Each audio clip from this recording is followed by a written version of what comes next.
సుబ్రహ్మణ్యేశ్వర స్వామి వారికి కూడా సహస్రనామావళి ఉంది. సుబ్రహ్మణ్యేశ్వర స్వామి వారికి అష్టోత్తర శతనామావళి ఉంది. ఈ నామములన్నిటిలోకి కూడా బాగా వైదికమైనటువంటి నామంగా ప్రస్తుతింపబడేది, ఉపనిషత్తుల్లో కూడా కనపడేది, వేదాలలో కూడా కనపడేటటువంటి నామం స్కంద. ఆయనని కీర్తించినప్పుడు స్కందనామంతో కీర్తిస్తారు. ఆయనకి సంబంధించిన విశేషాలను విస్తారంగా వర్ణించినటువంటి పురాణానికి కూడా స్కాంద పురాణం అనే పేరు. స్కందునికి సంబంధించినది, స్కందుని చేత చెప్పబడినది కాబట్టి దానికి స్కాంద పురాణము అని పేరు వచ్చింది.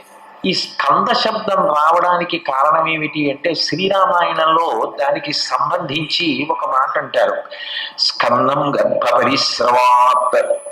ఆ కారణం చేత ఆయన స్కందుడయ్యాడు అని. గర్భస్రావమైనప్పుడు ఈ నేల మీదకి, ఈ భూమి మీదకి ఆయన విశేషమైనటువంటి వేగంతో వచ్చి పడినవాడు కాబట్టి స్కందుడు అని. గంగాదేవి యొక్క గర్భస్రావం అయినప్పుడు ఈ శరవణ పొద, ఆ రెల్లుగడ్డి పొదలలో గర్భస్రావమై పడినవాడు కాబట్టి ఆయన స్కందుడు అన్నది ఆయన పుట్టుక చేత అన్వయమయ్యేటటువంటి నామం.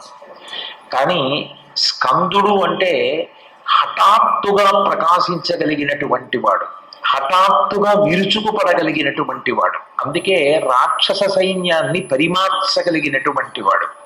సుబ్రహ్మణ్యేశ్వర స్వామి వారి యొక్క అనుగ్రహం కలగడం ఎలా ఉంటుంది అంటే, ఒక సౌదామిని, ఒక తటిల్లత, ఒక మెరుపు ఎట్లా వస్తుందో, ఆ మెరుపు కాంతి ఎట్లా ఒక్కసారి నగరం అంతా కనపడేటట్టుగా చేస్తుందో. విద్యుత్ శక్తి లేదనుకోండి, మీరు బాగా ఎత్తైన ప్రదేశంలో నిలబడి నగరాన్నంతటినీ చూస్తున్నారనుకోండి, ఆ కటిక చీకట్లో నల్లటి మబ్బు మధ్యలో ఒక్కసారి ఒక మెరుపు మెరిసిందనుకోండి, ఆ మెరుపు యొక్క కాంతిలో ఊరంతా తళుక్కున మెరిసి కనపడుతుంది.